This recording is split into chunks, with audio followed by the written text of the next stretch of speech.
صحیح بخاری حدیث نمبر 211۔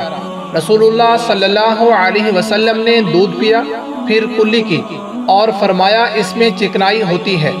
اس حدیث میں عقیل کی یونس اور صالح بن کیسان نے زہری سے مطابقت کی ہے۔ صحیح بخاری حدیث نمبر 212۔ رسول اللہ صلی اللہ علیہ وسلم نے فرمایا کہ جب نماز پڑھتے وقت تم میں سے کسی کو اونگ آ جائے تو چاہیے کہ وہ سو رہے یہاں تک کہ نیند کا اثر اس سے ختم ہو جائے، اس لیے کہ جب تم میں سے کوئی شخص نماز پڑھنے لگے اور وہ اونگ رہا ہو تو وہ کچھ نہیں جانے گا کہ وہ اللہ تعالیٰ سے مغفرت طلب کر رہا ہے یا اپنے نفس کو بددعا دے رہا ہے۔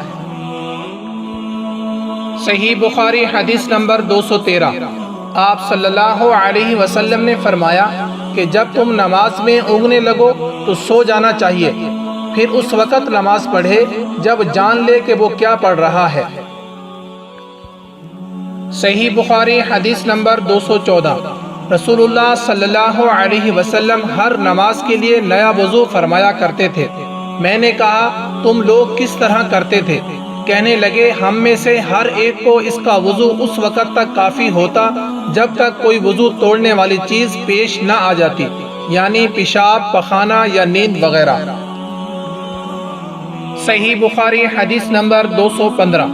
ہم خیبر والے سال رسول اللہ صلی اللہ علیہ وسلم کے ہمراہ جب صحبہ میں پہنچے تو رسول اللہ صلی اللہ علیہ وسلم نے ہمیں عصر کی نماز پڑھائی۔